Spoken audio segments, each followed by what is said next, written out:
Hey guys, how's it going? Ghosty Rich here today, and today I'm going to be picking up and setting up the Arlo Pro 2s. So, first thing you're going to want to do is go onto your smart device and grab the Arlo app. Mika, what are you doing? Either ways. So, first thing, let's unbox. That way you guys can see what comes in the box and all the other fun stuff. Hosted by Mika. This is not a paid ad. What are you doing? This isn't for you. Alright, so let's get started by pulling out the first box. As you can see, it is an Arlo camera. Yay. Pull up the bottom box. What's in the box? Thanks, Meeks. It's been a slice. Get your little charging brick. Put that off to the side. Oh, and everything falls out. Then we have Arlo manual, Arlo sticker for your door if you want to put it on your door or something. Your secondary camera. This is a 3-pack, so there'd be 3 in here. You get your metal mount, which is right here, which is your magnetic one. Hey you, if you take my brick, another mount, so you get 1 for each. Hey you. And then you have your base station, which will connect up to Wi-Fi. Or, well, it's going to get direct connected to your modem. And then right here is your batteries. So one of those go in each. 1 charging cable. And 1 Ethernet cable to hook up your system. And then your last camera's in here. We'll pop that out after. So from this point, I'd say the first thing you should do is go plug in your base station, so that way we can get the app fired up. So just simply all you need for the base station is this. There's a black power plug, which is in the other box right there. I'll grab that in a second. Grab the black power plug, and then grab your Ethernet cable. Let's go over to your router. So after doing more research, this is the 4500 base station. This is the 4000 base station. So this is actually a newer base station. What they've done is they've just made it more streamlined. It doesn't have the 3 blinking lights on the front anymore. Only 1 USB could be used at a time anyway, so they just put only 1 on the back. They got rid of the on-off button because there was really no need for it. And then the next thing that they added was, well, nothing. You can't see the siren opening anymore. They got rid of that. So after you get something like this going, next thing you're going to have to do is you'll either have to plug it into a switch, which has the Ethernet port on it, which this switch goes right to my main connection downstairs. Now, I'm with TELUS, so I don't have this problem, but if you're with Shaw, what can always happen is, or other internet companies, newer modems sometimes don't even have 4 ports on it. They only have 1, which usually you put to your computer. So you might have to buy a little 5-port switch so you can plug in this main base. After you plug in the main base though, we should be good. So just take this, plug it in, grab your Ethernet cable. I'm just going to be plugging it right here, and then plug it into the base station. After you firmly plug in power and Ethernet, now we're going to go on our phones. And you're going to go to either the Apple Play or the Apple Store, or you're going to go on the Play Store for Google, and you're going to download the Arlo app. All you're going to do is literally click on the Google Play Store or your Apple Store app, and then you're going to click and type in Arlo. It's the first one right there. Press install. Let it do its thing. After this is fully loaded, press install. Perfect. Let it install on your phone, and then we're going to create the account.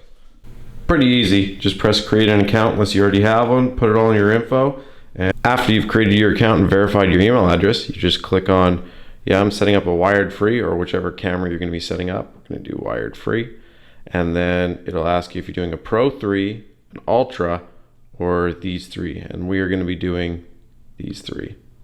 Next, it tells you to connect in the base station. It tells you to plug in power to the base station. It says it found my base station. And then now it wants you to name it. I'm just going to call mine home.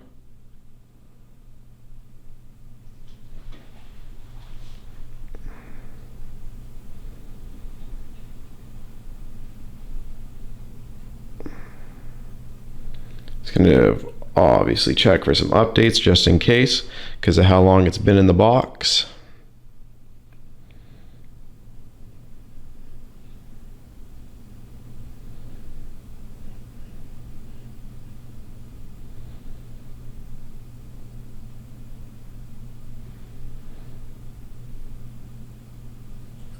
Just let it do this. After it finds updates or it doesn't, I'll start it up again. Well, Mika, what's the next step? You're gonna take every one of these batteries and insert them into all your cameras. Just get them going. Once we get all the batteries in, then we can start doing the next step.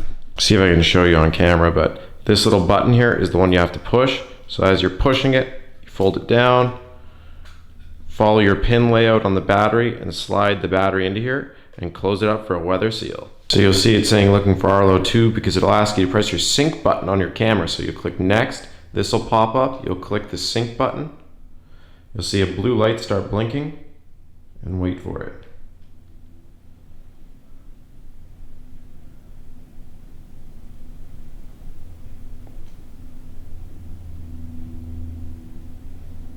Let's try that again because I waited pretty long. Well, there, it started right away. That's the one. Name your Arlo camera, so I would just name it the location. So I'm just going to call this one Garage. Look at that, it's already working. Continue. And then we can also click more if we wanted to, but I'm just going to click this one.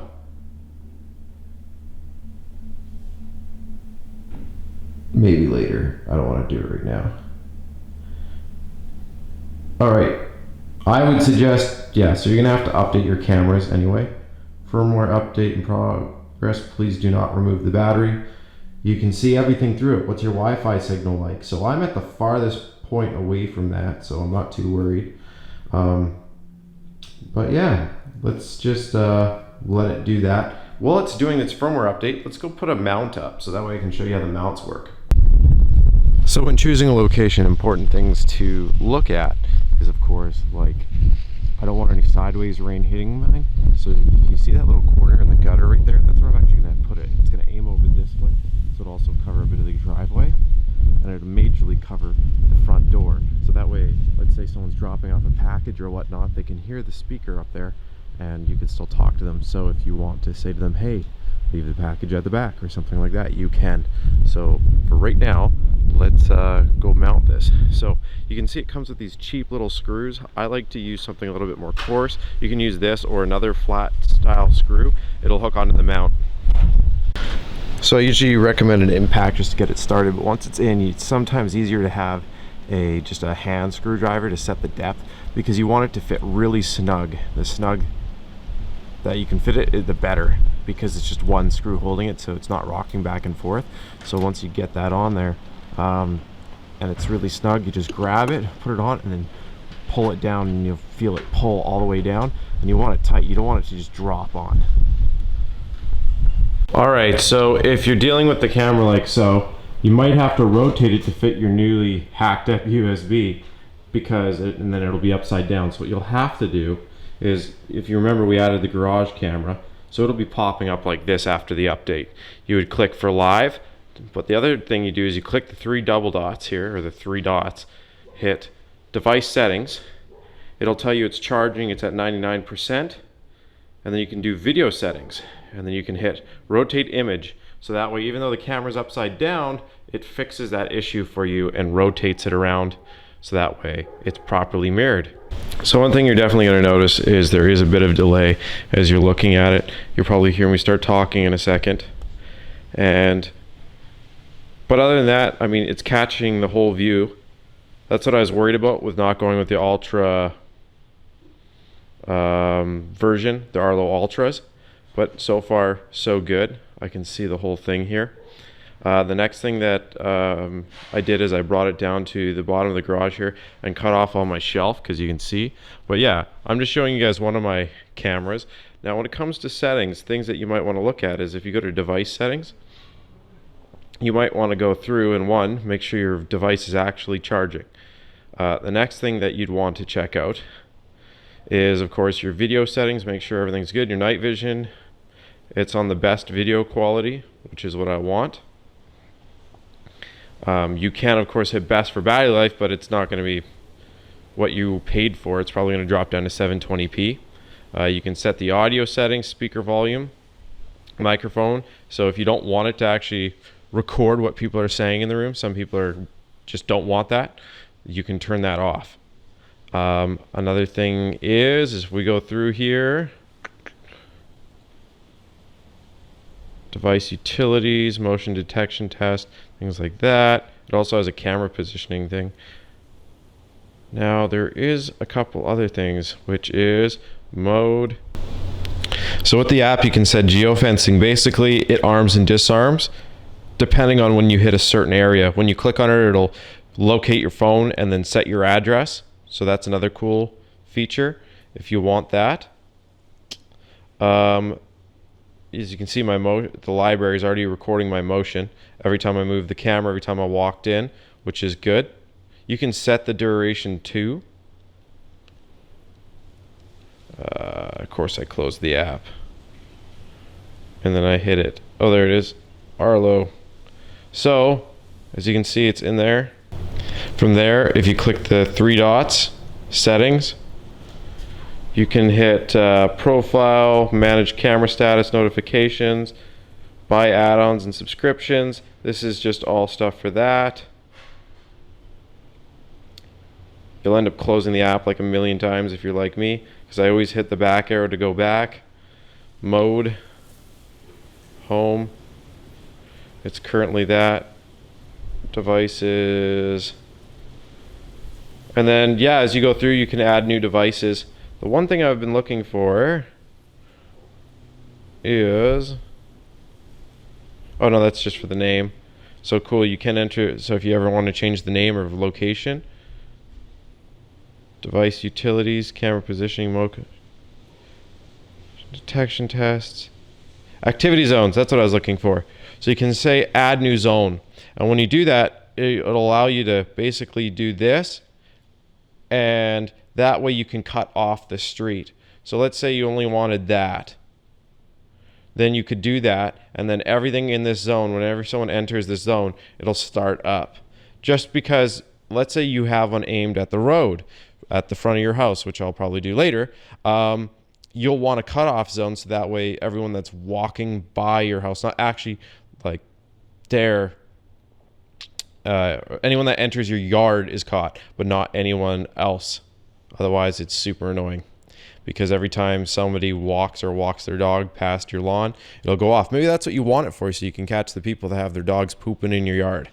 But yes, I'm going to just hit back because I'm not going to save that zone. You can turn the camera's LEDs on and off, so that way if you don't want people to see them and things like that.